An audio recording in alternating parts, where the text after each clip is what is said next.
7, 6, 5, 4, 3, 2, 1. Shalom, selamat pagi Bapak Ibu Saudara. Puji Tuhan, senang sekali bertemu dengan Bapak Ibu Saudara yang hadir di sini maupun yang menyaksikan dimanapun Bapak Ibu berada melalui YouTube.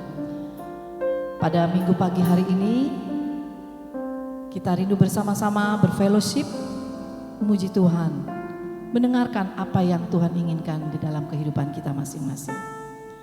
Baik Bapak Ibu Saudara, sebelum kita masuk di dalam ibadah kita mau berdoa, kita mau bersatu hati di dalam Tuhan. Bapa yang baik, Bapa yang kami sapa di dalam nama Tuhan Yesus Kristus Bapa.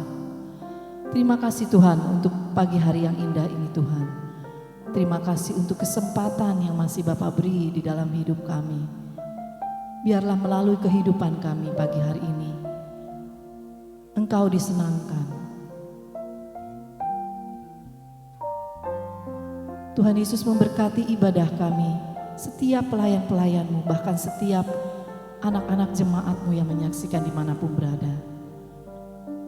Tuhan Yesus mau memberkati ibadah kami dari awal, pertengahan hingga akhirnya, dan mengampuni setiap hal-hal yang tidak berkenan Tuhan, agar pujian yang kami naikkan boleh layak di hadapan-Mu Bapa.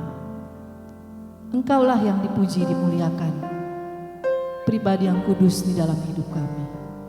Dan kami akan mulai ibadah kami di dalam nama Tuhan Yesus Kristus yang hidup. Haleluya, amin. Yesus, Kau sungguh baik, kami cinta Kau Tuhan.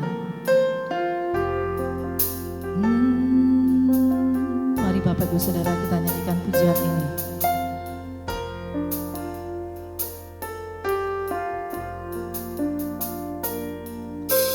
Yesus, Kau sungguh baik.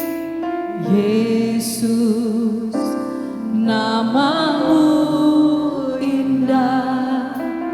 Yesus, ku cinta Kau selalu. Ku tinggikan, ku agungkan selamanya. Yesus, Yesus, Kau sungguh baik. Yesus, nama-Mu indah, nama-Mu indah. Yesus, ku cinta Kau selalu. Ku tinggikan, ku agungkan selamanya. Ku mau memuji, ku mau memuji-Mu. Ku selalu puji-Mu, ku mau menyembah-Mu. Ku selalu sembah-Mu. Kau yang layak terima semua pujian, kemuliaan hanya bagi Tuhan. Yesus, Kau sungguh baik. Yesus, Kau sungguh baik. Yesus, Yesus, nama-Mu indah. Yesus, ku cinta Kau selalu. Ku tinggikan, ku agungkan. Sekali lagi katakan, Yesus, Kau sungguh baik. Yesus, Kau sungguh baik. Yesus, nama-Mu indah. Yesus, ku cinta Kau selalu. Ku tinggikan, ku agungkan. Bersama-sama kita naikkan pujian ini. Ku mau memuji, mau memuji-Mu. Ku selalu puji-Mu, ku mau menyembah-Mu. Ku selalu sembah-Mu. Kau yang layak terima semua pujian, kemuliaan Bapak Ibu nyanyikan pujian ini. Katakan, Yesus kau sungguh baik.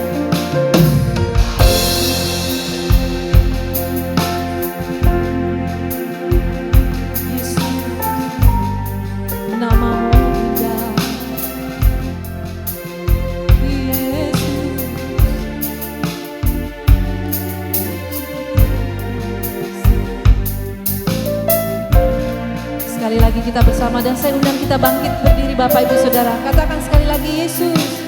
Yesus, kau sungguh baik. Yesus, namamu, oh Yesus. Yesus, ku cinta kau selalu. Ku tinggikan, ku agungkan selamanya. Ku mau memujimu, ku mau memujimu, ku selalu pujimu, ku mau menyembahmu, ku selalu sembahmu.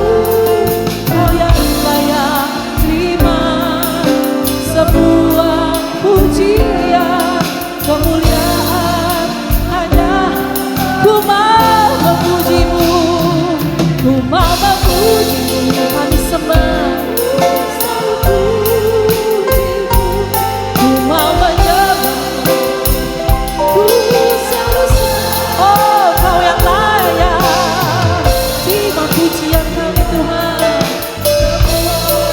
segala kemuliaan bagimu.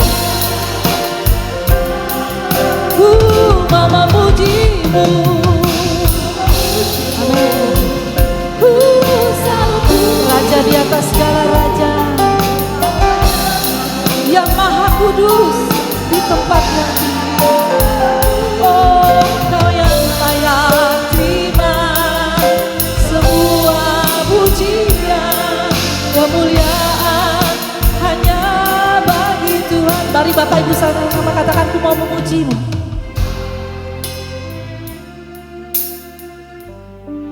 Kami mau menyembahmu Tuhan. Inilah keberadaan kami Tuhan Yesus. Engkau yang layak terima pujian. Amin.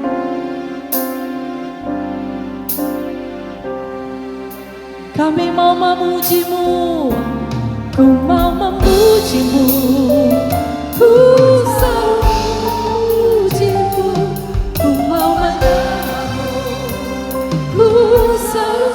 Oh, Kau yang layak Tuhan, pujian yang tertinggi di tempat yang maha kudus. Oh, ku memujimu, ku mau memujimu, amin.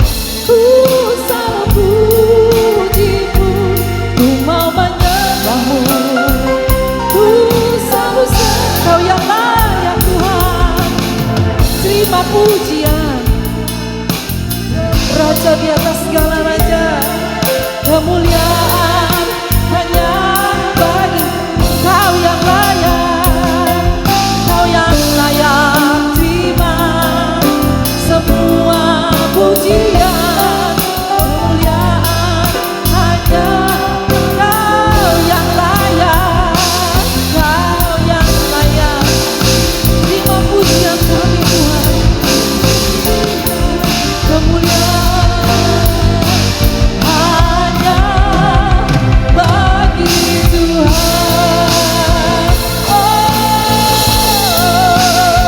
segala kemuliaan bagi Tuhan, segala hormat pujian kami Tuhan untuk Raja di atas segala raja. Haleluya, haleluya, haleluya, haleluya. Segala hormat pujian kami Tuhan, Kau yang layak Tuhan, Raja di atas segala raja. Haleluya, haleluya,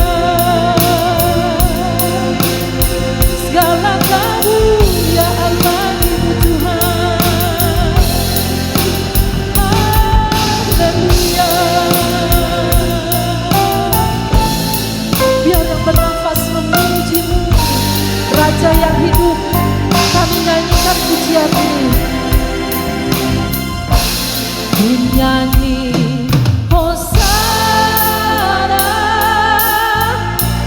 bagi Rajaku yang duduk di tahta. Aku muliakan dan ku agungkan, Kau layaki. Ku nyanyi Hosana, ku nyanyi Hosana bagi Rajaku yang duduk di tahta. Kami muliakan Tuhan, aku muliakan dan ku agungkan. Mari Bapak Ibu katakan, ku nyanyi Hosana. Ku nyanyi, oh bagi Raja yang hidup di tempat yang maha kudus. Kami muliakan Tuhan dengan segenap hidup kami. Masih Bapak Ibu yang nyanyikan pujian ini. Sekali lagi katakan, ku nyanyi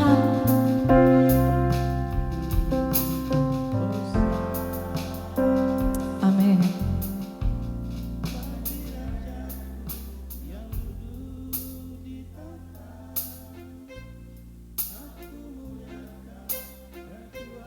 Kami muliakan, kami agungkan. Bersama-sama kita nyanyikan sekali lagi. Kami puja Kau Tuhan. Ku nyanyi Hosana bagi Rajaku yang duduk di tahta. Oh, kami muliakan, kami agungkan Tuhan Yesus. Kau layak disembah, Kau layak disembah, layak disembah. Kau layak disembah.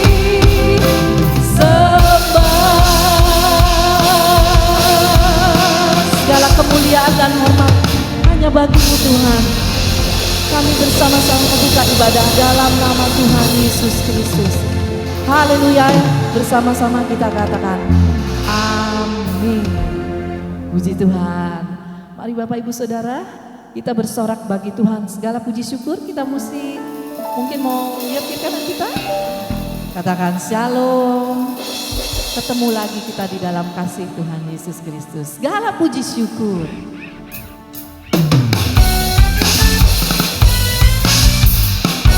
Silakan duduk Bapak Ibu Saudara, silakan duduk.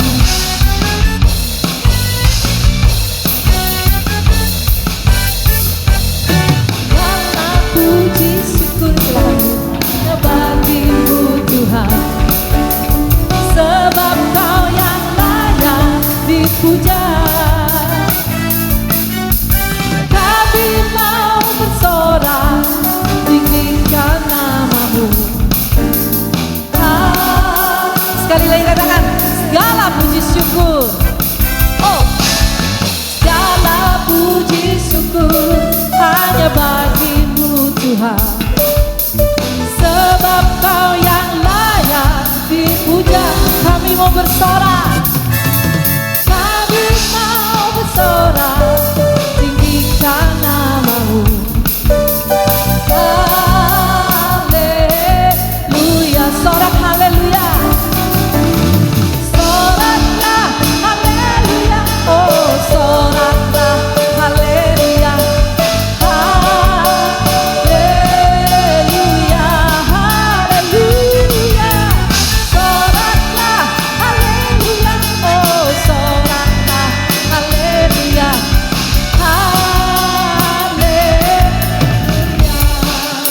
Segala puji syukur hanya bagi-Mu Tuhan, Kau yang layak dipuja.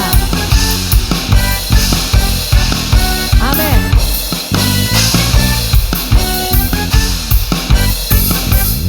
Segala puji syukur hanya bagi-Mu Tuhan, Kau yang layak, sebab Kau yang layak dipuja.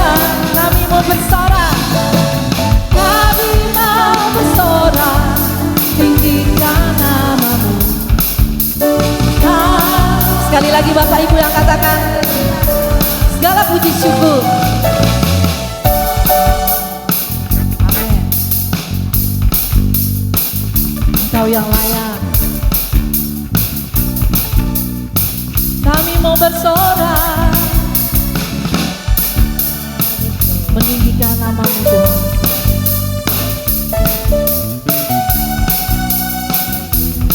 Bersama-sama katakan sorak haleluya, soraklah haleluya, soraklah haleluya, haleluya, haleluya, soraklah haleluya, oh soraklah haleluya, sorak haleluya.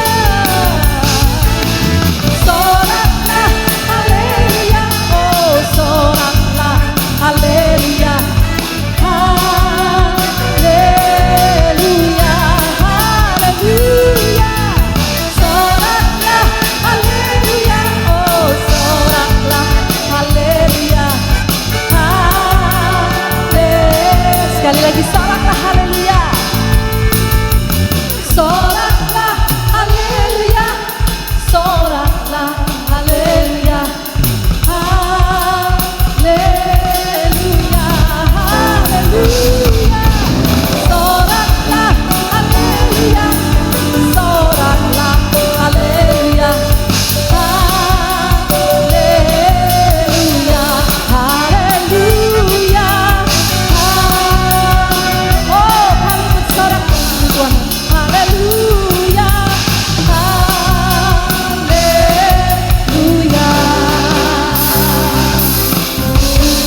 Segala kemuliaan dan hormat hanya bagi-Mu Tuhan Yesus. Puji Tuhan, Dia sungguh baik, sangat baik. Dia Yesus bagiku. Saya undang kita bangkit berdiri Bapak Ibu Saudara. Kita mau bernyanyi, bertepuk tangan untuk Tuhan. Mari kita bangkit berdiri Bapak Ibu Saudara.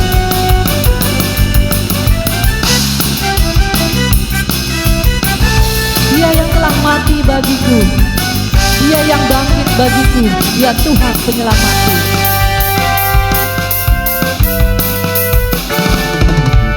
Dia mati bagiku, Dia bangkit bagiku, Dia Tuhan Allah penyelamatku. Kuasa maut dikalahkan, hidupku dipulihkan, Dia Tuhan Allah kekal. Dia sungguh baik, Dia sungguh baik, Dia sangat baik. Oh Yesus, amin. Dia sungguh baik, Dia sungguh baik, Dia sangat baik. Yesus, Dia baik bagiku. Dia ada di dalamku, bergerak di hidupku. Dia ada di dalamku, bergerak di hidupku. Ya Tuhan Allah kekal. Amin. Dia penuhi dan penuhi hatiku dengan kuasa kasih-Nya. Ya Tuhan Allah kemenanganku, kemenangan. Oh Dia sungguh baik, Dia sungguh baik, Dia sangat baik. Yesus, Dia baik, Dia sungguh baik, Dia sungguh baik, Dia sangat baik. Mari Bapak Ibu Saudara katakan Dia sungguh baik.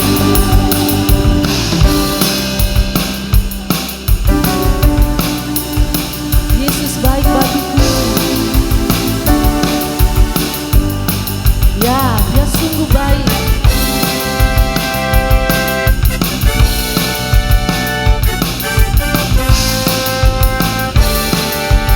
Amin. Dia mati bagiku.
to you. He is so good. He is so good to you. He is so good to me. Jesus is so good to. Oh, He is so good to you. Terima kasih Tuhan. He is so good. Jesus is so good to you and me. He is so good to you. He is so good. Jesus, Jesus is so good to you. Katakan Jesus. Jesus is so good to you. Oh Jesus, Jesus is so good to you. He's so good to me. He's so good to you and me. Amin. Segala kemuliaan dan hormat hanya bagi Tuhan Yesus. Silakan duduk Bapak Ibu Saudara. Apapun keberadaan kita, He is so good ya. Puji Tuhan. Terima kasih Tuhan untuk kekuatan yang Tuhan beri. Kami tahu kehidupan kami tidak mudah Tuhan. Tapi kami juga tahu bahwa ada satu pribadi yang selalu ada kapanpun kami inginkan. Tak pernah meninggalkan kami Tuhan. Amin. Nyanyikan pujian ini Bapak Ibu Saudara dari hati kita yang terdalam. Tuhan, kami siap mendengarkan firman. Amin.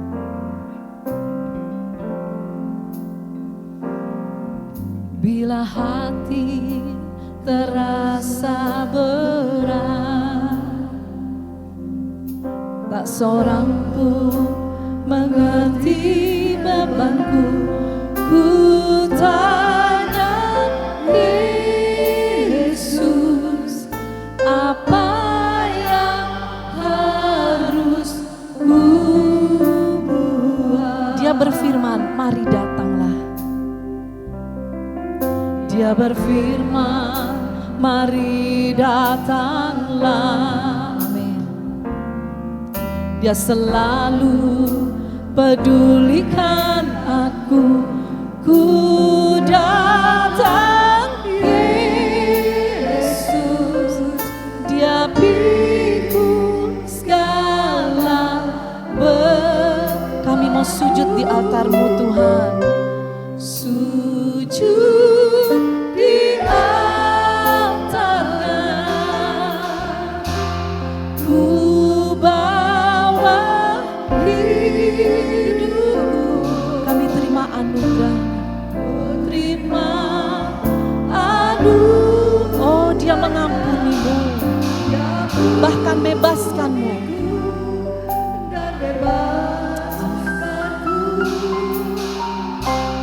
Dia ubah hidupku,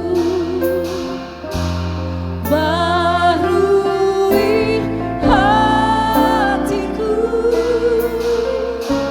Sesuatu terjadi saat datang. Mari Bapak Ibu nyanyikan pujian ini, biar jemaat saja menyanyikan pujian ini. Bila tak seorang pun yang mengerti beban kami Tuhan, hanya Engkaulah pelarian kami. Engkaulah pelarian kami Tuhan Yesus. Apa yang kami buat Tuhan?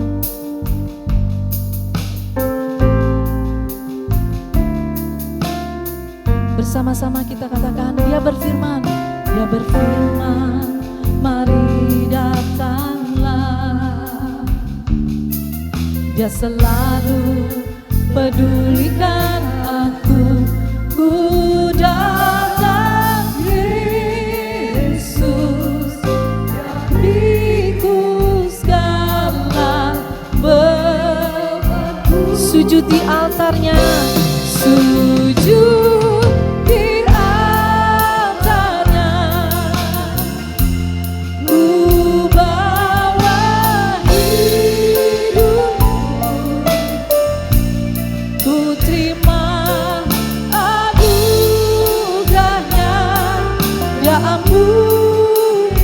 dan bebaskan kami semua Tuhan. Ya ubah dan baharui hatiku, sesuatu terjadi saat datang. Sujud di altarnya, dan saya undang kita bangkit berdiri. Sujud di altarnya, sujud di altarnya.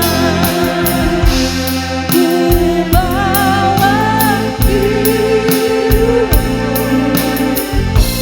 ku terima aduh. Dia ampuniku dan bebaskanku, dan bebaskanku. Ya terima kasih Tuhan, baharui setiap hati kami. Hatiku, sesuatu terjadi saat datang Dia. Sujud di altarnya, saya undang Dokter Agnes Aziz. Di altarnya, ku bawa ku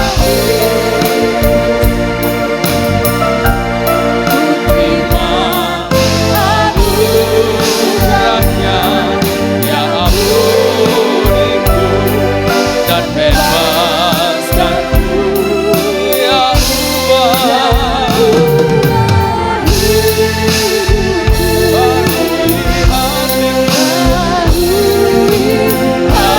hatiku, sesuatu terjadi saat datang di altarnya. Sesuatu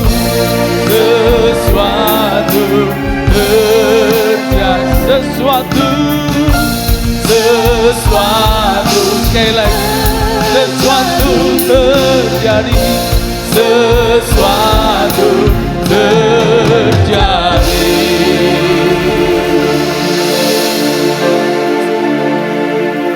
Saat datang di altarnya. Berikan sorak tepuk tangan kemuliaan bagi nama Tuhan.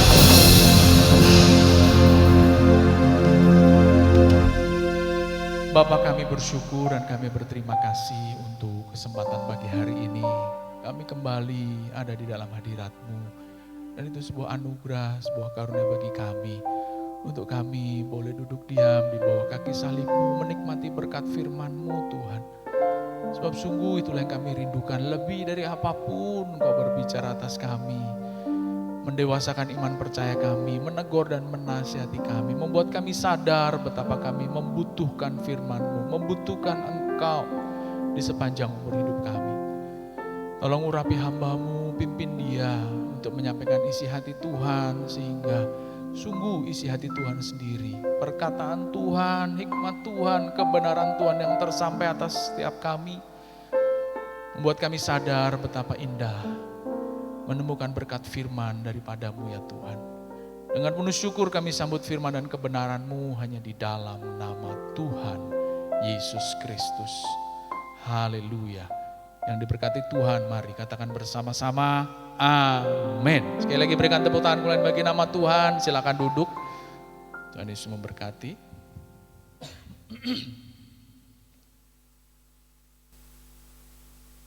Bapak Ibu saudara yang dikasihi Tuhan,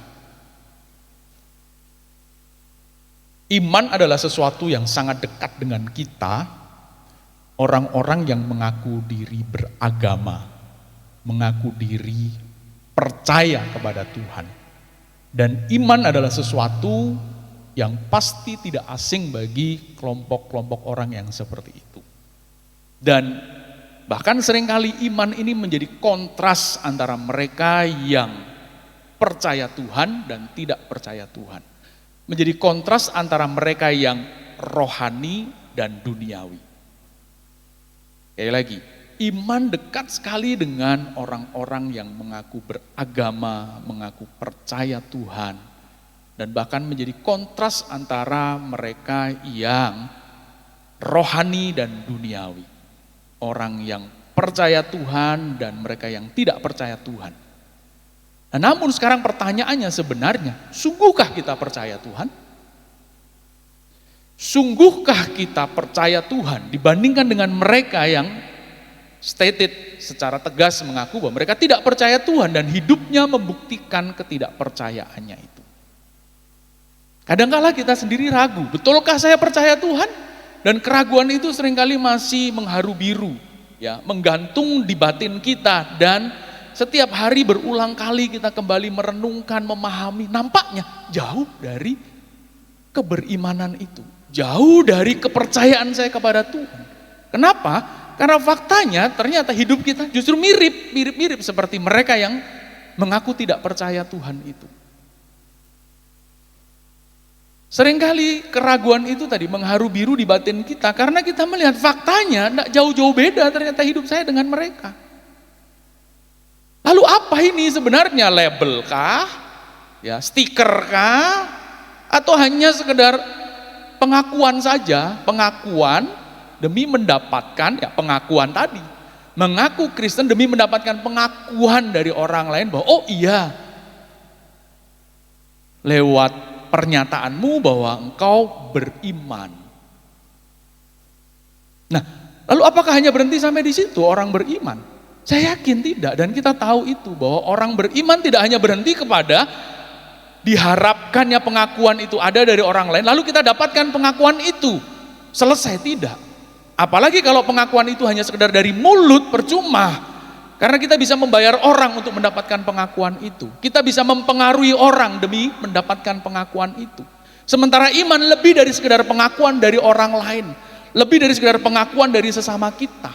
Tetapi pengakuan dari Tuhan bahwa sungguh kita percaya kepadanya. Yang sepakat katakan amin. Ya, yang kita cari bukan pengakuan orang lain, tapi bagaimana pengakuan Tuhan atas hidup kita. Dan itu yang lebih sulit. Dibayar pakai harta semahal apapun, belum tentu.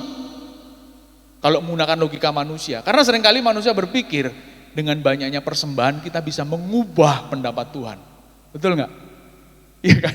Seringkali gitu, wah dengan persembahan, dengan korban yang lebih besar, itu bisa mengubah hati Tuhan.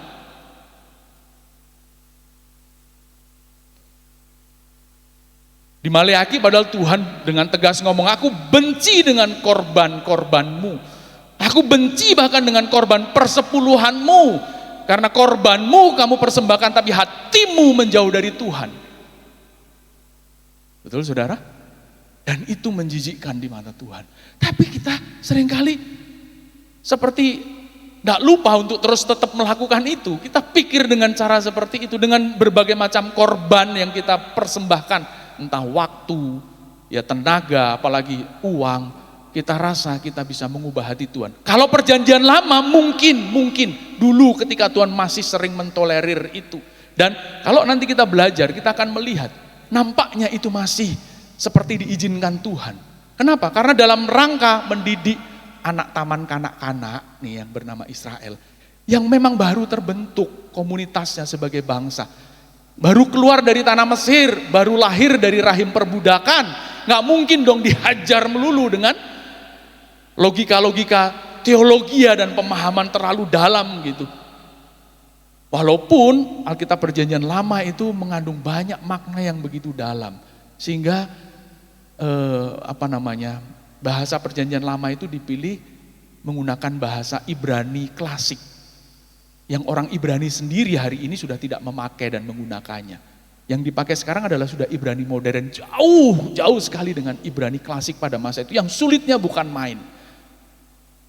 Ini dalam maksud Tuhan sedang menetapkan atau membangun konstruk berpikir atau pemahaman kemampuan berpikir liturgi yang kuat bagi bangsa Israel, supaya tahu agama Israel, yaitu agama Yahudi, itu begini loh, supaya jelas. Diberikan penjelasan-penjelasan yang rumit dan nampak detail. Tapi semua masih liturgis, semua masih legalistik, Semua masih hukum belaka, belum menyentuh bagian terdalam dari keberimanan itu. Betul saudara? Kalau saudara lihat itu, imamat, lalu bilangan, ulangan, rata-rata itu detail baik kronologis maupun detail liturgis, itu jelas sekali di situ. Begini nggak boleh kalau begitu, begitu nggak boleh kalau begini. Urutannya sangat detail dan semua masih mengarah kepada bagian yang nampak luar. Karena betul tujuan Allah ketika membangun bangsa Israel ini adalah sedang membangun kepercayaan diri mereka.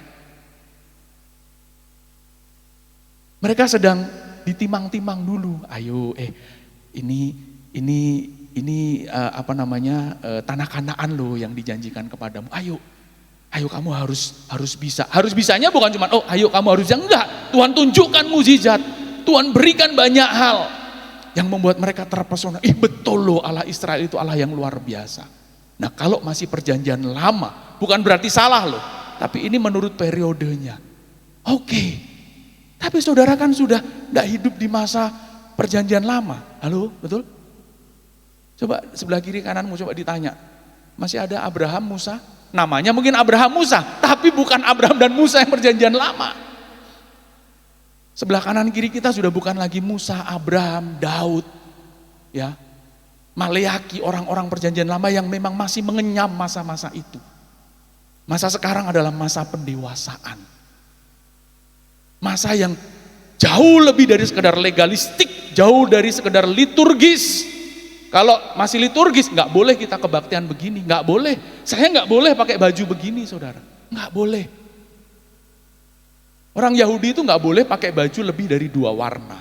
Ayo, saya tanya, saudara berapa warna? Ini kotak-kotak, ini ada yang kuning, hijau, putih. Waduh, apalagi WL-nya nih, waduh, nggak boleh gitu. Sama kayak pendetanya juga. Udah pakai sepatunya ini udah nggak bisa ini, udah afkir ini, udah selesai. Salah secara hukum Taurat. Kalau hanya itu, habis kita.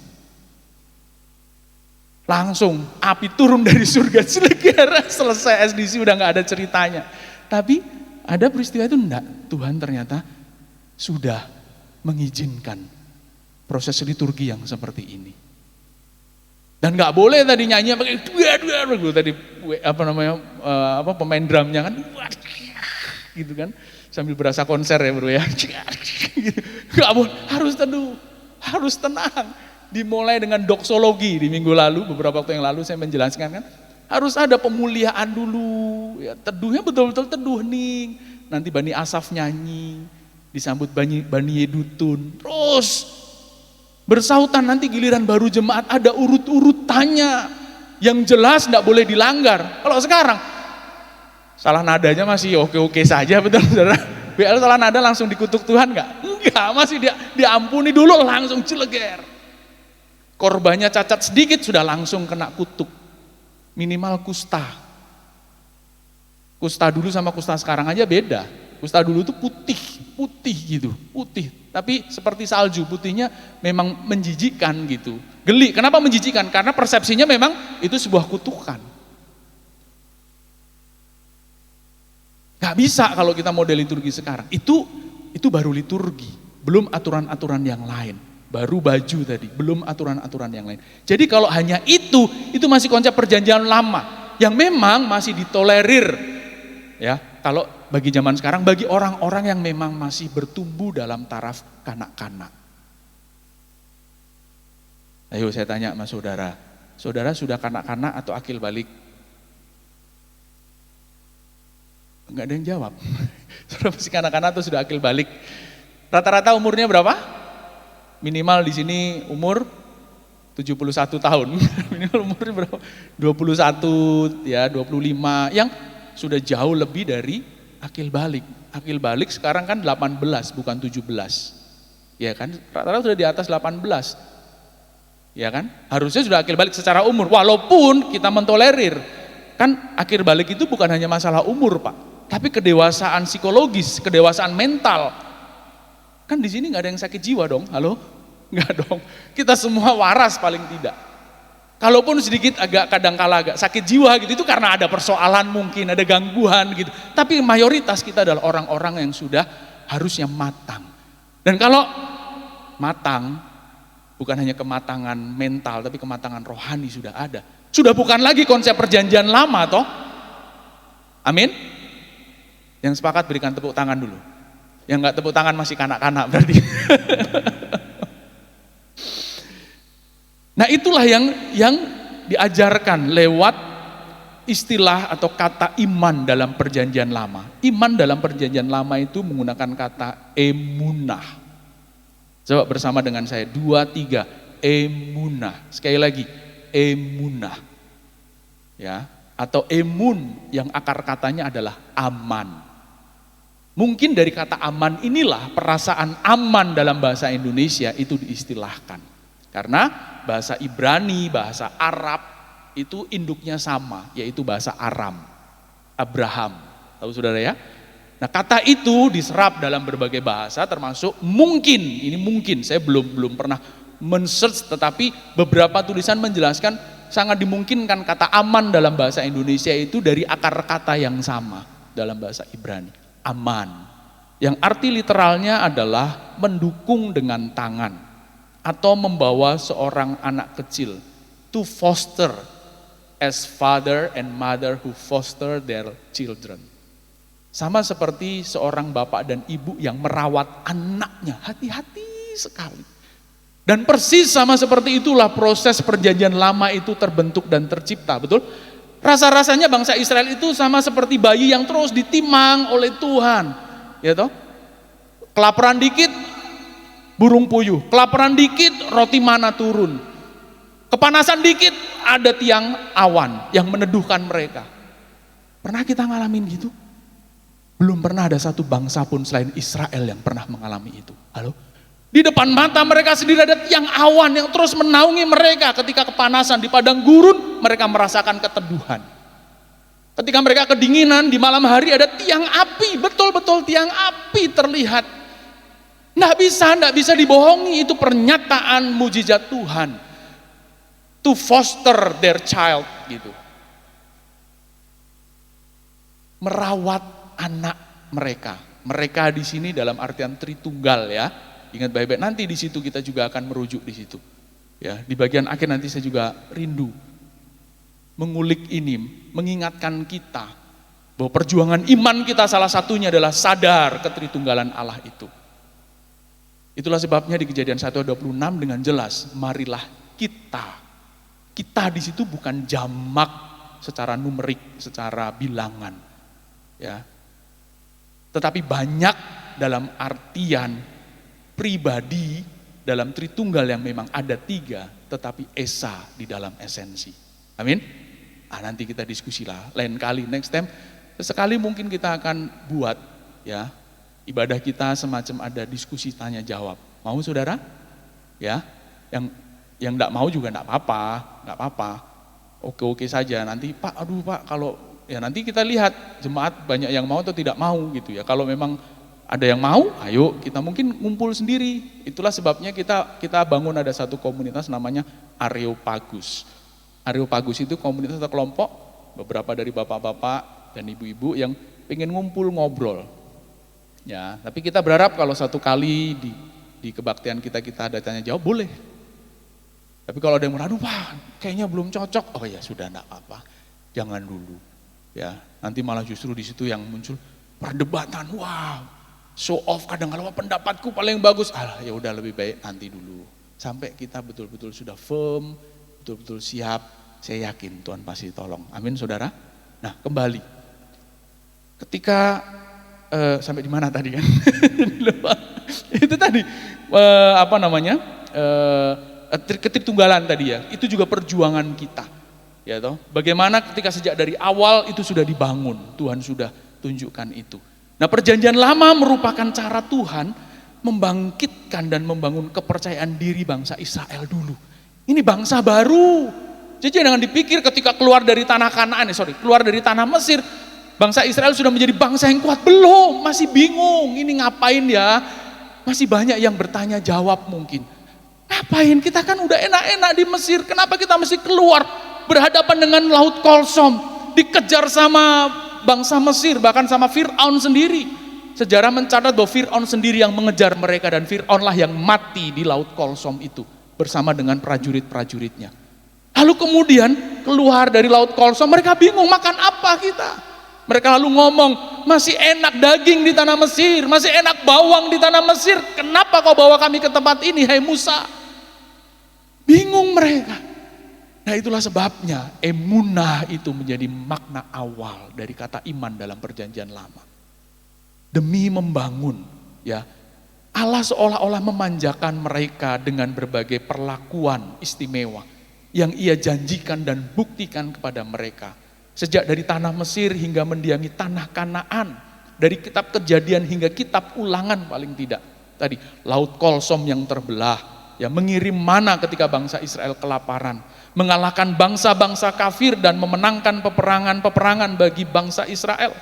Menjadikan tanah Kanaan menjadi tanah yang sungguh-sungguh berlimpah dengan susu dan madu dan lain sebagainya. Tindakan-tindakan ini dilakukan demi membangkitkan rasa percaya diri dari sebuah bangsa yang sudah ratusan tahun, 450 tahun kurang lebih bangsa Israel itu diperbudak. Coba berapa generasi itu? Satu generasi dipercaya itu 20 tahun masa berkuasanya. 450 tahun dari generasi demi generasi mereka harus melewati masa perbudakan. Lalu keluar, itu kan sama seperti kuda yang lepas dari kurungan. Betul sudah? Dan kalau kuda yang lepas dari kurungan tanpa ada label yang lain masih nggak masalah. Tapi kuda liar yang keluar dari kurungan, wah rasanya pengen melakukan semuanya. Liarnya karena apa? Budak. Budak itu kan kemauannya macam-macam. Ngelihat tuannya punya ini, wah dia pengen. Ngelihat bangsa Mesir menikmati banyak kemewahan, pengen menikmati ini semua. Rasanya bebas, dan ketika kebebasan itu diberikan, seperti kuda liar yang lepas dari kurungan. Dan Tuhan perlu mendidik bangsa ini menjadi bangsa yang bermartabat. Sebelum bermartabat, mereka harus dididik menjadi bangsa yang percaya diri. Kamu itu bangsa Israel, umat kepunyaanmu loh. Umat kepunyaanku loh, umat pilihan Allah. Bagaimana mereka bisa percaya? Bagaimana mereka bisa mengakui bahwa Yehova, Yahweh atau Yehuwah itu? Karena tidak ada satupun yang tahu sebutannya. Bangsa Israel belum pernah menyebutkan sekalipun. Jadi kalau yang mengaku dan meyakini sebutannya Yehuwah, oh enggak, belum ada yang pernah mengakui itu. Bahkan orang Israel tidak pernah menyebutkannya. Mereka menggantikan dengan kata Adonai, Tuanku, my Lord. Bagaimana bisa percaya? Bagaimana mereka bisa mengakui? Dengan mujizat, dengan karya-karya yang ajaib. Akhirnya terbangunlah rasa percaya diri itu. Tuhan dan nenek moyang bangsa Israel itu, yang keluar dari tanah Mesir itu, membangun sebuah sinergi kekuatan bahwa kamulah umatku dan akulah Tuhanmu. Semua itu merupakan sebuah upaya demi meningkatkan akhirnya martabat bangsa Israel yang merupakan umat pilihan Tuhan, yang Tuhan jadikan menjadi umat pilihannya di hadapan bangsa-bangsa lain. Nah tapi apakah pemahaman iman hanya berhenti sampai di situ? Alkitab kita membuktikan tidak. Perjanjian baru menjadi kelanjutan dari perjanjian lama. Ketika emunah itu berganti dengan makna yang jauh lebih mulia, jauh lebih tinggi. Emunah digantikan dengan kata pisteuo. Pistis dalam bahasa Yunani. Alkitab perjanjian baru menggunakan bahasa Yunani.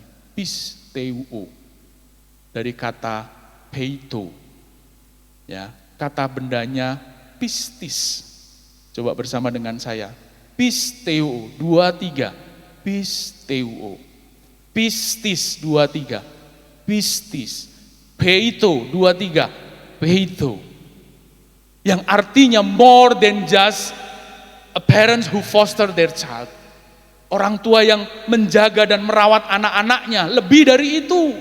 Arti pertama dari pistis atau peito.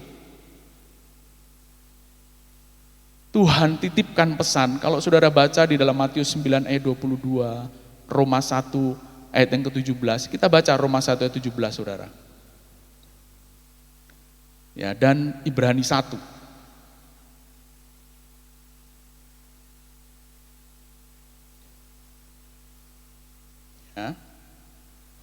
Lihat,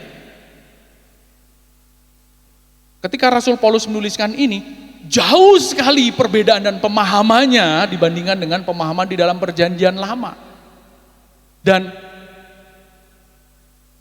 Rasul Paulus sangat memahami bagaimana pengalaman menjadi seorang Yahudi yang terlepas dari konsep-konsep berpikir legalistik lalu masuk dalam pemaknaan dan pemahaman yang jauh lebih mendalam, yang menyentuh masalah-masalah batin. Sehingga kalimat ini dituliskan. Dan ketika dia menuliskan kalimat ini, ya, diharapkan jemaat Roma sadar, not by sight, but by faith. Coba, kalau perjanjian lama kan, nggak mungkin Rasul Paulus ngomong not by sight. Sudah jelas by sight, dengan penglihatanmu engkau menyaksikan sehingga engkau beriman. Menyaksikan apa? Mujizat Tuhan. Tapi ketika perjanjian baru, Rasul Paulus ingin menarik, membetot pemahaman itu keluar dari pemahaman yang lama. Mari kita baca bersama-sama ayat 17. 2, 3. Sebab di dalamnya nyata kebenaran Allah yang bertolak dari iman dan memimpin kepada iman. Seperti ada tertulis apa? Orang benar akan hidup oleh iman. Masa ketika kebergantungan kepada Tuhan itu lebih tinggi. Kenapa? Mereka tidak melihat bukti nyata akan pertolongan itu. Perjanjian baru mereka dikejar-kejar. Halo saudara? Dimuliakan mereka perjanjian baru? Enggak. Rasul Paulus sendiri dikejar-kejar, dianggap pengkhianat. Ada kenikmatan seperti perjanjian lama? Enggak ada. Jauh dari itu, di Roma pun ia diasingkan, menunggu hukuman mati. Kalau sudah baca itu, di Kisah Para Rasul itu, ya, bagian terakhir, dia tinggal di Roma beberapa saat. Dan ketika itu datanglah banyak orang berkunjung kepada Rasul Paulus untuk memperbincangkan, membicarakan kebenaran firman Tuhan, untuk berbagi. Itu berbagi itu kalimatnya indah banget, padahal Rasul Paulus sedang menunggu masa penghukuman dia dari Kaisar Roma. Kisah Para Rasul itu. Dan ketika dia menuliskan surat Roma ini, dia menuliskannya sebenarnya ibarat kata sambil mendem gitu. Mendem apa? Jangan dipikir gue lagi enak nih. Lagi mendem perasaan, sebentar lagi gue mati, sebentar lagi dipenggal kepalanya. Dan Rasul Paulus mati dengan dipenggal kepalanya. Jadi persepsi iman sudah jauh berbeda tadi, makanya membetot pemahaman yang lama kepada pemahaman baru. Bahwa kata emunah sudah berubah, maknanya menjadi kata peito atau pistis atau pisteo, yang arti pertamanya adalah fidelity. Apa?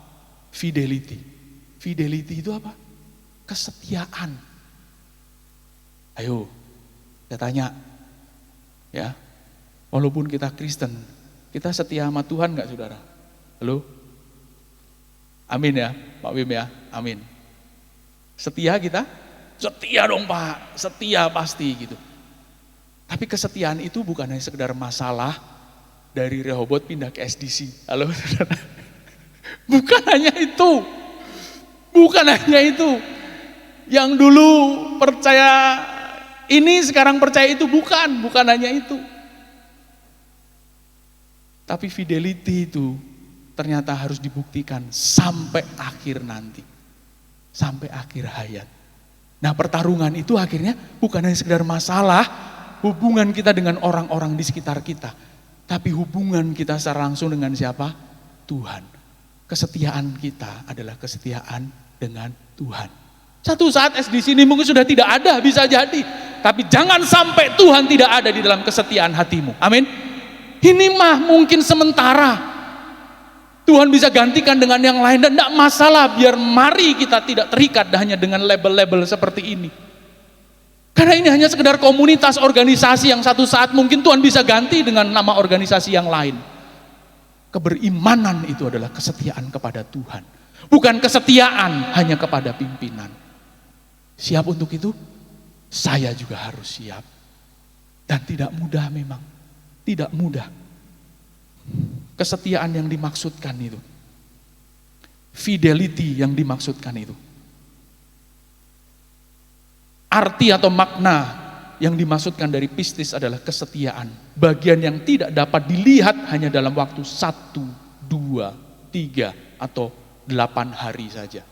Bahkan 1, 2, 3 abad saja, berabad-abad lamanya, ya, kesetiaan itu harus dibuktikan. Berabad-abad lamanya, kesetiaan itu harus dibuktikan dan diwujud nyatakan. Dan itulah yang membuat kekristenan sampai hari ini tetap diakui sebagai komunitas yang sungguh-sungguh mengakui Yesus Kristus sebagai Tuhan dan Juru Selamat mereka. Amin. Dan berabad-abad lamanya sudah dibuktikan. Kita mungkin tidak bisa hidup berabad-abad lamanya, tapi menjadi bagian kita sebelum sampai 1 abad. Rata-rata kan gak nyampe 1 abad umur kita. Halo? Tapi di bagian kita yang belum sampai 1 abad dan bahkan tidak nyampe 1 abad itu, mari buktikan sebagai bagian dari seluruh komunitas Kristen di sepanjang sejarah dan sepanjang abad, membuktikan kesetiaan kita kepada satu-satunya Tuhan dan Juru Selamat yang hidup, yaitu Yesus Kristus Tuhan yang lahir di kota Daud bagi keselamatan kita. Amin. Tepuk tangan bagi kemuliaan nama Tuhan. Harus itu, gak ada pilihan lain. Bapak-bapak gereja sudah membuktikan itu. Para rasul sudah membuktikan itu, mereka orang-orang yang rela mati demi itu. Kenapa kita menjadi orang yang akhirnya memilih yang lain? Dan mari kita bertarung bersama-sama. Fidelity, the core meaning of faith, of pistis, peito, atau pisteu itu. Kesetiaan. Ya, keberadaan dari kesetiaan itu hanya dapat dilihat ketika seseorang telah melewati masa panjang kehidupan, bahkan hingga akhir hayat mereka. Dan ingat baik-baik, sekali lagi tadi, saya sudah jelaskan, bukan hanya berkaitan masalah hubungan kita dengan orang lain. Kenapa? Karena yang menilai beriman atau tidaknya kita, bukan orang lain. Tetapi siapa? Tuhan. Tuhan. Orang boleh berkata apa, enggak masalah, tapi hubunganmu dengan Tuhan, itu yang terpenting. Tapi pada akhirnya orang akan melihat seperti apa hubunganmu dengan Tuhan. Tak perlu mendapatkan pengakuan. Bukti hidupmu itu menjadi pengakuan yang jelas. Dan orang lain tidak usah menilai dan memberikan label, memberikan pernyataan. Sesekali ya boleh kita membutuhkan kan. Paling tidak kita dengan, oh iya benar, aku sudah benar. Ya. Tapi sesekali saja. Kenapa? Karena penilaian mereka not 100% true. Betul? Tidak 100% benar, karena bukan mereka yang menjalani hidupmu. Mereka punya hidup mereka sendiri, harus mereka jalani. Dan hidup yang kau jalani itulah yang harusnya menjadi bukti. Sungguhkah 100% I believe in God. I have my fidelity. Aku punya kesetiaan kepada Tuhan, tak terganggu oleh apapun juga. Wah, itu tidak mudah. Itu perjuangan. Setelah sekian tahun lamanya, barulah seseorang mampu membuktikan diri sebagai manusia yang setia. Manusia yang tidak bisa dianggap remeh keberadaannya. Ia tidak berpindah ke lain hati, sekalipun rumput tetangga nampak lebih hijau. Kita tetap menjadi pengikut setia dari Sang Kristus, Yesus Tuhan Juru Selamat kita yang hidup. Amin. Kalau menggunakan istilah sekarang, ya beberapa kali saya sudah menjelaskannya. We are a solid subscriber. Halo? Ya toh, subscriber sejatinya Tuhan. Yang tiap hari kita nunggu, kalau subscriber itu kan kita sudah ngeklik, please like and subscribe, gitu kan. Subscriber itu kan tiap kali selalu nunggu notifikasi dari akun yang kita subscribe. Sama, tiap hari kita nunggu notifikasi dari Tuhan. Ini Ndre, itu Ndre. Ini bro, itu bro. Ini yang kamu lakukan, ini pesanku. A solid subscriber. Itu kita setia. Nah yang kedua, makna dari peito itu not just fidelity, tapi conviction. Dan ini yang mendasari fidelity, mendasari kesetiaan itu, bahwa conviction, ya, pengakuan, pernyataan, ya, itu penting. Pernyataan tentang apa? Conviction yang dimaksudkan di sini sesuai dengan bahasa kamus Alkitab yang merujuk kepada kebiasaan arti yang disematkan pada setiap kata-kata yang ada, adalah a conviction of belief respecting man's relationship to God and divine things. Keyakinan atau sebuah kepercayaan dan lebih mengarah kepada pengakuan akan apa? pengakuan yang menghargai hubungan antara manusia dengan Tuhan tadi, atau sesuatu yang ilahi. Sesuatu yang ilahi itu maksudnya apa? Karena Tuhan seringkali bukan hanya berbicara secara langsung. Banyak momen-momen atau peristiwa-peristiwa ilahi, ya, penampakan-penampakan ilahi yang Tuhan izinkan untuk menjelaskan maksud dan kehendaknya, untuk menyampaikan notifikasinya itu kepada kita. Betul? Sering bukan kita mengalami peristiwa itu? Sembuh dari sakit, bertemu Tuhan di mimpi, bertemu malaikat di perjalanan. Wah, kalau bicara ini indah. Indah sekali. Pasti kita memiliki pengalaman yang berbeda-beda. Memahami hal ini kita menjadi sangat perlu menggarisbawahi kata menghargai. A conviction or belief respecting. Tadi, jelas ya? Menghargai, bukan memanfaatkan, sama seperti konsep perjanjian lama yang kekanak-kanakan. Tidak salah, tapi jika memang usia iman kita masih di situ, it's okay, tidak masalah, berproseslah. Tapi jangan hanya berhenti sampai di situ tadi. Itulah sebabnya kekristenan tidak lalu membuang perjanjian lama, sama seperti komunitas-komunitas tertentu yang tidak peduli sama perjanjian lama. Jangan pakai perjanjian lama. Itu afkir, sudah tidak perlu kita gunakan. Tidak, kekristenan mengakui perjanjian lama pun penting. Karena ada masa di mana kita kadangkala masih kekanak-kanakan. Betul? Ada orang-orang yang memang masih pertumbuhannya baru sampai di situ. Tidak bisa ditarik naik ke SMA atau bahkan ke S1, tidak bisa. Dia muntah nanti. Nah, disinilah dibutuhkan kedewasaan kakak rohani untuk ngomong, ayo dek, ayo. Dan kekristenan mengajarkan untuk kita juga saling mengingatkan. Kalau tidak mau diingatkan, maka itu bukan kekristenan. Mari kita saling terbuka untuk saling mengingatkan. Amin, saudara. Ayo berjuang untuk itu. Conviction itu, menghargai bukan memanfaatkan, atau bahkan mengakali hubungan yang kita miliki dengan Tuhan. Sikap-sikap yang luhur dan berkualitas seharusnya ditunjukkan ketika kita mengaku diri sebagai manusia yang beriman.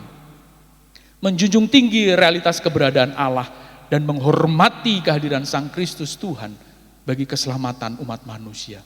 Seharusnya manusia tahu bahwa Allah adalah pribadi yang tidak mungkin bisa dicurangi atau diakali, bahkan dimanfaatkan. Hanya sayangnya acap kali manusia menjadi buta dan lupa realita itu.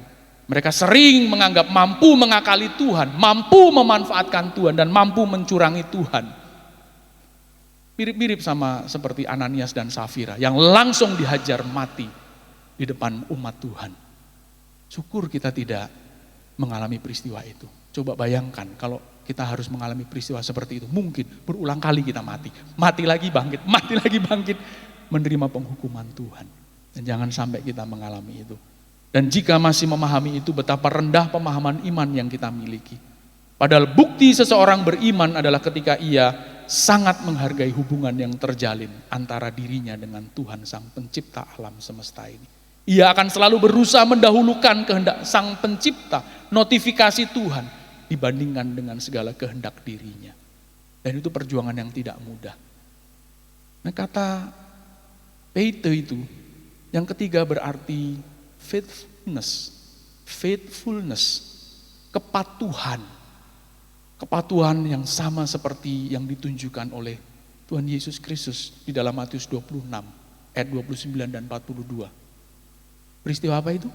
Peristiwa ketika dia berdoa di Taman Getsemani. Aduh, saya berkesempatan ke Taman Getsemani, berkesempatan melihat juga katanya itu pohon zaitun, ya, yang dekat dengan tempat di mana Yesus berdoa, yang memang sudah tua sekali, itu rentangnya cukup lebar begitu ya. Tapi tidak lalu membuat saya betul-betul sadar, enggak, karena bukan itu yang terpenting. Ke Israel berapa kali pun belum tentu membuat kita sadar faithfulness yang dimaksudkan itu. Biar kita berdoa di Taman Getsemani, tiap tahun datang doa di Getsemani, tidak juga lalu membuat kita pasti bisa mengerti kepatuhan itu. Tapi kepatuhan itu akan terbangun jika setiap hari terus kita membangun kesadaran bahwa He is my Lord and I'm just His servant. Dialah Tuhanku itu. Tuhan, sungguh-sungguh Tuhan, bukan hanya Tuhan yang mendapat otoritas untuk melakukan misi kemesiasannya, bukan. Tapi sungguh Tuhan yang mengerjakan misi kemesiasan itu dan menggenapkannya di dalam kehidupannya sampai mati di atas kayu salib. patuh. Biarlah kiranya kehendak-Mu yang jadi, bukan kehendakku. Waduh, itu kalau untuk peristiwa itu saya ingat kalimat istri saya dulu. Ya, ketika masa-masa sulit kami hadapi, itu jauh sebelum peristiwa ini ada. Kami juga emang sering alami masa sulit teman kami. Satu kali kami sudah berkeputusan, bukan kami, saya lebih tepatnya.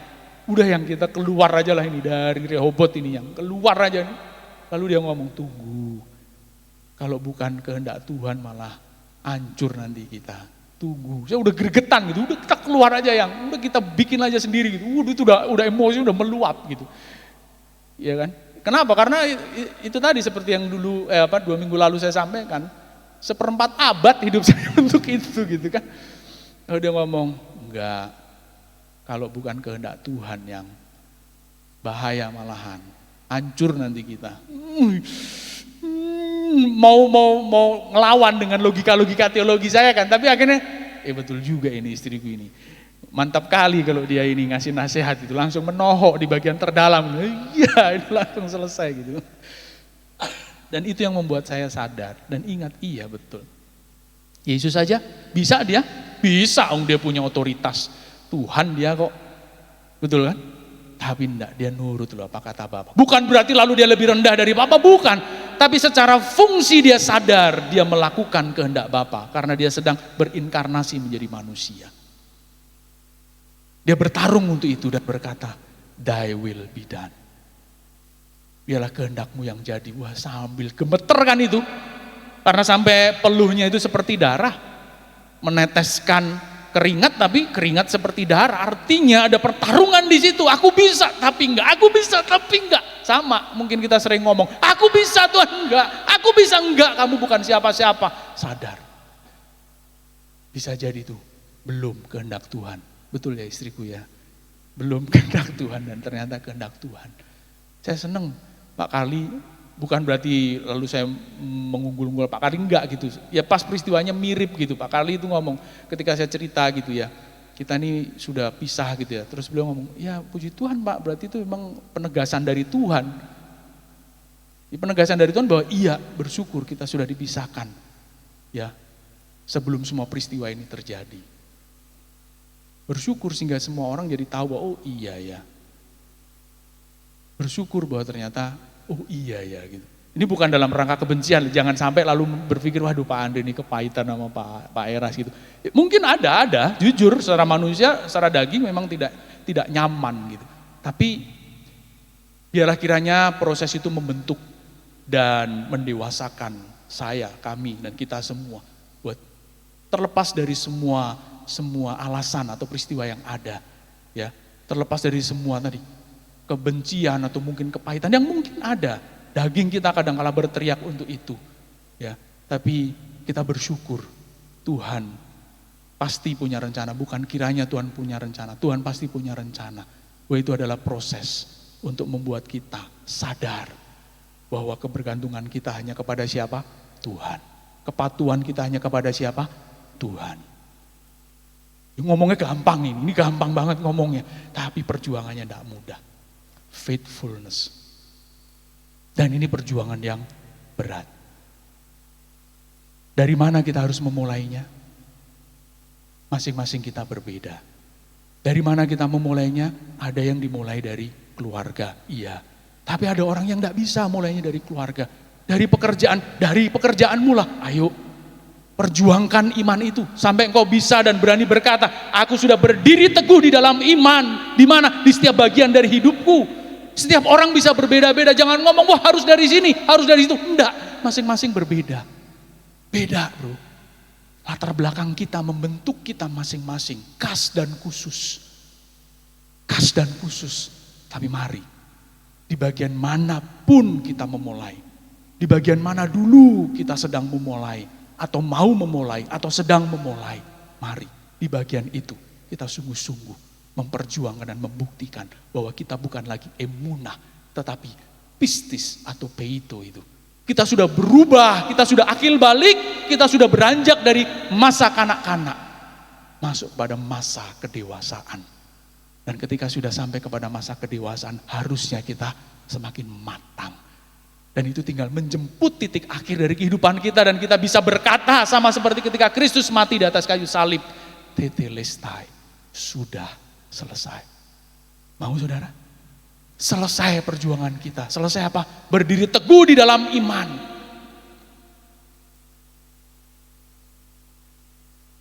Masing-masing mari berjuang. Selesaikan perjuangan iman kita. Sulit, kadangkala kita harus menyelesaikan persoalan kehidupan. Persoalan ekonomi lah, sakit penyakit, persoalan hidup, konflik dengan rumah tangga. Ya, konflik rumah tangga, konflik dengan suami, konflik dengan istri, mertua, menantu, adik, kakak, ponakan dan lain sebagainya. Atau konflik dengan rekan kerja. Ya, persoalan di perusahaan, persoalan di kehidupan sosial kita dan lain sebagainya. Termasuk juga di dalamnya berhadapan dengan ajaran-ajaran sesat yang menyimpangkan pemahaman banyak orang. Ini tidak mudah, tapi mari kita bertarung di situ. Sampai akhirnya kita sadar, baik secara pengajaran maupun secara kehidupan, kita adalah orang-orang yang tetap berdiri teguh di dalam iman. Satu-satunya iman yang paling benar, yaitu iman kepada Yesus Kristus, Tuhan Juru Selamat kita yang hidup. Berikan tepuk tangan kemuliaan bagi nama Tuhan. Dan waktu kita menyelesaikan jalan salib kita. Ingat ketika saya mengkhotbahkan itu, masing-masing orang punya jalan salibnya. Ketika kita sudah menyelesaikan jalan salib itu, kita bisa melihat dan menengok ke belakang, kita menyaksikan bahwa perjalanan salib yang kita lewati, sungguh kita lewati dengan benar. Enggak menyimpang ke kanan ke kiri, enggak belok kanan belok kiri, delasap delusup enggak jelas gitu, tapi sungguh lurus. 600 meter perjalanan Yesus itu bukan hanya 600 meter, kalau diukur jaraknya pendek. Tapi 600 meter itu mewakili perjalanan hidup Yesus sejak dari lahir sampai matinya di atas bukit Golgota. Itu membuktikan kesetiaan, conviction dia, dan faithfulness dia. Dia mengaku Bapa adalah sumber dari kehendak bagi dirinya. Dia juga patuh akan kehendak Bapa itu. Dan dia setia sampai akhir. Ayo kita buktikan. Masing-masing sudah punya pergumulan. Berat, rumah tangga, aduh Pak, begitu, pekerjaan, aduh Pak, dan lain sebagainya. Sama saya juga punya. Belum lagi tadi, waduh pengajarannya gini Pak, gitu Pak, aduh bingung Pak, kayaknya nggak bener, nggak tahu kadang-kala. Ayo kita bertarung. Itulah sebabnya, mari. Kalau kita punya Areopagus, ayo. Bung Herbert ini menjadi ketua dari Areopagus. Kita jadikan ini komunitas yang membangun iman dan pengajaran yang sehat dan benar. Begitu pula SDC, jadikan ini komunitas yang membangun kesadaran iman yang benar. Rumah tanggamu, jadikan rumah tanggamu tempat membangun pengajaran dan iman yang benar. Pengajaran termasuk di dalamnya sebenarnya salah satu kaitan dengan iman yang akhirnya bisa menjadi pembuktian, this is my faith. Waktu kita mati, kita lapang, tidak meninggalkan pekerjaan rumah. Sama seperti ketika seorang di wisuda itu nggak ada PR lagi, nilainya benar-benar nilai dari hasil pekerjaannya. Bukan gabrul, kalau orang Jawa bilang itu gabrul. Gabrul itu ngambil aja sembarangan atau dikatrol, enggak, tapi berjuang ujian demi ujian sampai akhirnya dia layak di wisuda. Stola, kuncir, stola itu kan yang ini ya. Kuncirnya dari kiri ke kanan, artinya apa? Dulunya kamu salah nak. Dulu pemahamanmu tuh begini, ini loh yang bener nih. Filosofi wisuda itu saudara. Kenapa sih kuncirnya mesti dipindahin dari kiri ke kanan? Itu maksudnya. You was wrong, but no you are right. Dulu kamu salah, ini loh kiri tanda bahwa itu menyimpang salah. Sekarang kamu sudah benar. Artinya harus benar-benar. Benar, jangan cuma pengakuan benar. Lewat prosesnya, belajar benar, sekolah benar, bekerja benar, berumah tangga benar, melayani pun benar, main musik pun benar, betul, WL pun benar, singer pun benar, jadi jemaat pun benar, jadi gembala pun harus benar, jadi apapun kita. Tadi di setiap bagian dari hidup kita, ketika kita memulainya, let's do the right thing. That's the reflection of our faith. Itulah refleksi dari iman kita. Bagaimana imanmu, begitulah kehidupanmu. Selamat berjuang. Tuhan Yesus memberkati. Amin buat firman Tuhan. Berikan tepuk tangan kemuliaan bagi nama Tuhan. Saya jemput kita bangkit berdiri bersama-sama.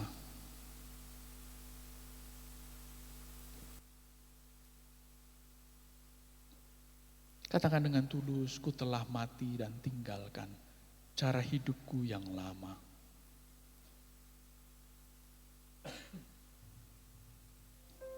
Semuanya sia-sia dan tak berarti lagi. Ku telah mati dan tinggalkan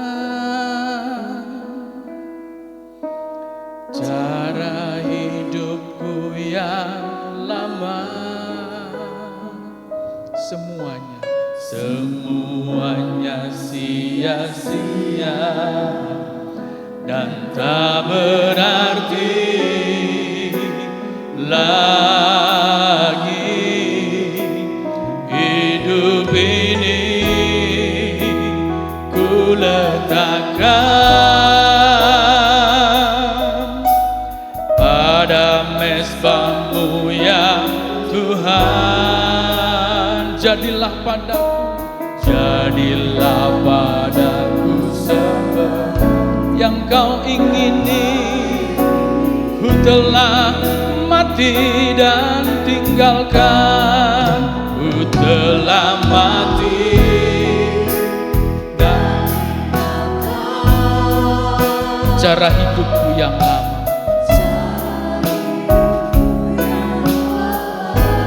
Semuanya sia-sia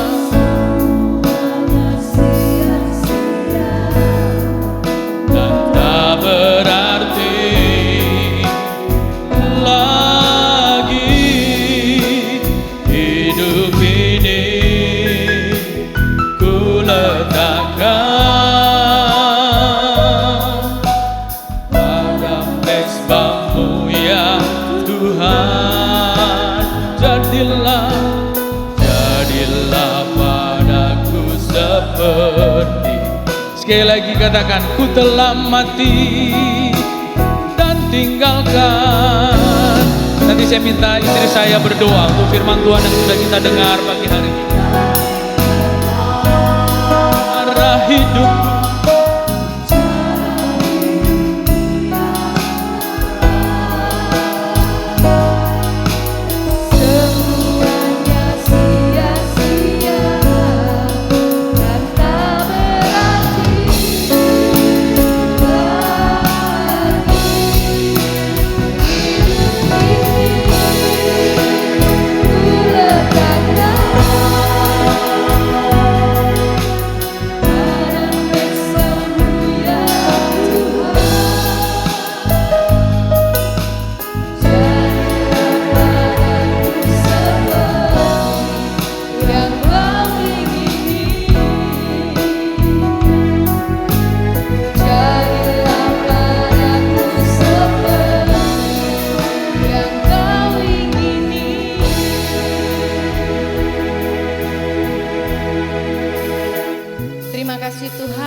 firman-Mu yang sudah mengingatkan kami bahwa perjuangan kami adalah waktu kami hidup di dunia ini dan mempertanggungjawabkan semuanya di hadapan Tuhan. Kiranya Engkau memampukan kami, Engkau membenarkan kami, melihat kedalaman hati kami, dan jeripaya kami percaya tidak sia-sia. Semuanya kami persembahkan hanya untuk kemuliaan nama Tuhan kami Yesus Kristus. Kalau sebentar kami boleh memberikan persembahan, kiranya persembahan ini hanya untuk pekerjaan Tuhan di tempat ini ya Bapa. Engkau memberkati setiap yang memberi dan Engkau memberkati pekerjaan Tuhan di tempat ini. Kami persembahkan semuanya hanya di dalam nama Tuhan kami Yesus Kristus. Mari semua yang percaya berkata amin. Puji Tuhan. Bapak Ibu silakan. Kita akan memberikan korban persembahan, silakan duduk. Ku selalu memandang Tuhan, ku selalu memuji Dia. Ku percaya kepada Tuhan, ku berpasrah kepada Tuhan. Dimanapun Tuhan ada, di kiri, di kanan, di sekeliling hidup kita.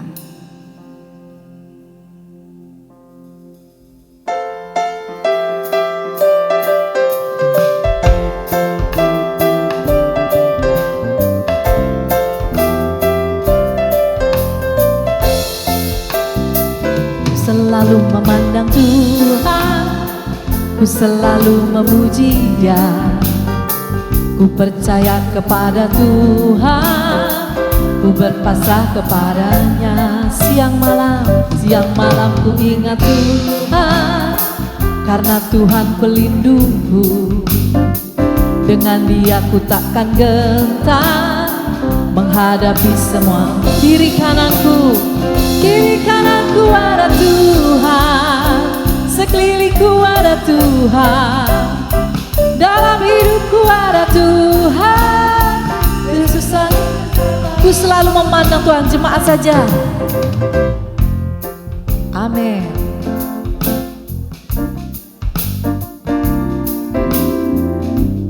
Berpasrah padanya. Masih jemaat siang malam. Karena Tuhan pelindung kami. Amin. Bersama-sama kiri kananku ada Tuhan, sekelilingku ada Tuhan, dalam hidupku ada Tuhan. Yesus selalu kiri kananku ada. Oh, sekeliling kami, dalam hidup kami. Sekali lagi kiri kananku ada Tuhan, sekelilingku ada Tuhan, dalam hidupku ada Tuhan. Yesus selalu bersamaku, Yesus selalu bersama. Amin. Yesus selalu bersamaku. Puji Tuhan. Tuhan Yesus memberkati persembahan Bapak Ibu Saudara. Baik Bapak Ibu Saudara, kita sejenak akan mendengarkan pengumuman kegiatan dalam seminggu ke depan ya Bapak Ibu ya. Kita mengawali di Monday Fellowship hari Senin tanggal 17 Juli 2023 pada pukul 19.00 dengan tema mengenal Bapak-Bapak Gereja yang akan dibawakan pembicara Pastor Andreas Agus. Selanjutnya di hari Rabu kita ada rumah kita 19 Juli 2023 dengan tema Siapa yang Sesat. Ini merupakan tanggapan atas seminar Logos Pendeta Dr. Erastus Sabdono dengan narasumber Pastor Andreas Agus. Dan di hari Jumat kita ada Friday Prayer Fellowship tanggal 21 Juli 2023 pukul 10.30 di tempat ini atau di gereja. Yang lanjut nanti di pukul 12 ada Business and Office Fellowship. Dan kita akan bertemu kembali di minggu depan tanggal 23 Juli 2023 pukul 9 di tempat ini. Kita akan mendengarkan firman Tuhan yang akan dibawakan oleh Pastor Bobby Chandra. Baik, remaja dan dewasa muda akan mengadakan trekking. Bagaimana dan apa nanti Pastor Bobby Chandra akan menjelaskan. Silakan.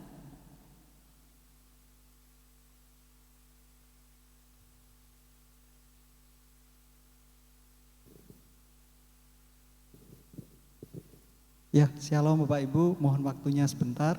Saya akan membawakan pengumuman untuk kegiatan remaja khususnya untuk acara trekking. Jadi kita sedang merencanakan untuk acara trekking buat anak-anak kita yang remaja di tanggal 29 Juli hari Sabtu. Tempatnya di Sentul dekat Jungleland, dekat Jungleland tempatnya. Untuk waktunya jam 7.00. Jadi tujuan dari acara ini adalah supaya anak-anak kita remaja dia juga lebih mengenal kepada alam dan juga bisa mengenal temannya lebih dekat lagi Bapak Ibu.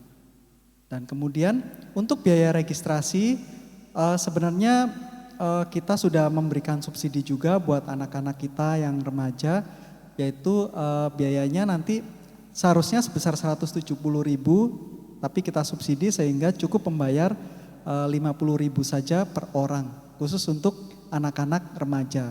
Nah, bagaimana jika ada orang tua yang mau ikut? Untuk orang tua yang mau ikut, boleh kita juga buka pendaftaran. Namun mohon maaf, khusus untuk orang tua, kami tidak menyediakan subsidi. Jadi untuk orang tua yang mau mengikuti trekking, membayar sebesar 170.000. Ataupun jika seandainya tidak mau mengikuti trekking dari awal, tapi langsung bertemu di Curug. Jadi nanti kita setelah trekking juga ada acara di Curug Lui Asih namanya. Nah itu kalau orang tua yang mungkin mau langsung menuju Curug juga boleh. Itu cukup membayar 50.000 saja per orang Bapak Ibu. Nah selain itu juga ada beberapa hal yang mau kami ingatkan, bahwa mengingat dari medannya cukup menantang gitu ya Bapak Ibu. Jadi kami sarankan jika ada yang jika anak-anaknya memiliki sepatu khusus trekking, itu bisa dipakai, bisa dibawa supaya lebih aman. Tapi jika pun tidak ada, cukup sepatu kets juga tidak apa-apa. Nanti ada guide yang akan mendampingi selama acara trekking. Guide-nya nanti ada sekitar 3 atau 4 orang yang akan membimbing selama acara tersebut. Nah, untuk biaya remaja memang lebih murah karena seperti tadi saya bilang ada subsidi khusus untuk anak-anak. Lalu kemudian biaya tersebut sudah termasuk lunch, snack, transport, lalu kemudian ada mobil pick up yang mengantar dari meeting point ke tempat trekkingnya. Jadi kemarin kita sudah melakukan survei untuk tempatnya, sudah kami pastikan bahwa itu aman buat anak-anak. Karena kalau dari usianya seharusnya tempat itu untuk umur 3 tahun ke atas itu sudah cukup aman. Jadi kita tidak perlu khawatir, tapi walaupun itu tempatnya aman, kita tetap perlu hati-hati Bapak Ibu ya. Lalu kemudian ada kegiatan nanti setelah anak-anak itu trekking, jadi setelah mereka berolahraga nanti juga ada kita akan bermain di Curug Bapak Ibu. Lalu kemudian untuk perlengkapan yang perlu dibawa dan lainnya nanti kami akan informasikan menyusul setelah anak-anak melakukan pendaftaran beserta orang tuanya. Jadi nanti untuk informasi pendaftaran kemarin sudah kami informasikan di grup remaja, di grup 14. Nanti bisa nanti kami akan informasikan untuk perlengkapan lebih lanjut di grup tersebut Bapak Ibu. Terus bagi yang kesulitan transportasi, mungkin nanti kita akan bertemu di sana cukup pagi sekitar 6:30 kita sudah kumpul di sana. Nah bagi Bapak Ibu yang kesulitan transportasi bisa menghubungi ke kami supaya nanti kami bisa mengkoordinasikan dengan orang tua yang lain atau Bapak Ibu yang lain untuk kita bersama-sama kumpul di Sentul nanti Bapak Ibu. Mungkin itu saja. Oh ya satu lagi, untuk pendaftaran akan kami tutup jadi paling lambat adalah Sabtu depan tanggal 22 Juli. Karena mengingat acaranya tanggal 29 Juli lalu kami harus berkoordinasi dengan pihak Sentul. Jadi kita masih ada waktu seminggu untuk berkoordinasi. Jadi mohon untuk Bapak Ibu yang mau mendaftarkan putra-putrinya untuk segera didaftarkan. Itu saja mungkin pengumumannya. Jika ada pertanyaan lebih lanjut nanti bisa menghubungi saya, Pak Andri atau pengurus yang lain. Terima kasih Bapak Ibu, Tuhan Yesus memberkati. Baik, terima kasih Pastor Bobi Chandra dan Bapak Ibu. Ibadah kita pagi hari ini telah selesai. Saya undang kita bangkit berdiri, nanti akan ditutup oleh Pastor Dino Lesilolo. Tuhanlah yang membimbingku, tanganku dipegang teguh, hatiku berserah penuh, tanganku dipegang. Tuhanlah yang membimbingku, Tuhanlah yang membimbingku, tanganku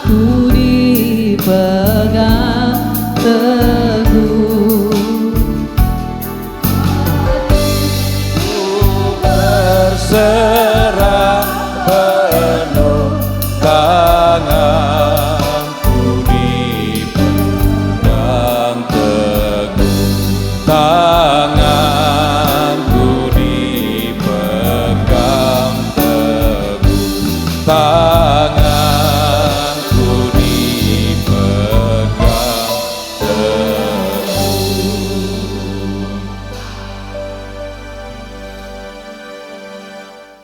Kami bersyukur kalau Tuhan masih memberikan kesempatan kepada kami untuk beribadah, memuji, menyembah Tuhan, dan mendengarkan sabda atau firman-Mu. Biarlah kami bukan saja menjadi pendengar yang baik, tapi juga menjadi pelaku firman yang baik. Tuhan sudah memimpin ibadah ini dari awal, pertengahan, hingga pada akhirnya. Dan sebelum kami berpisah satu dengan yang lain, kami merindukan berkat daripada Tuhan. Mari Bapak Ibu sekalian, kita angkat kedua tangan kita di hadapan Tuhan. Arahkan hati dan pikiranmu kepada Tuhan dan terimalah berkat-Nya.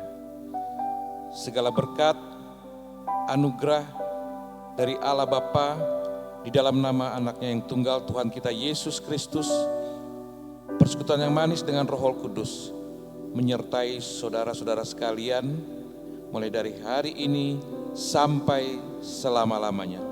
Sebagai umat yang percaya dan diberkati Tuhan, mari kita sama-sama katakan, amin. Tuhan Yesus memberkati.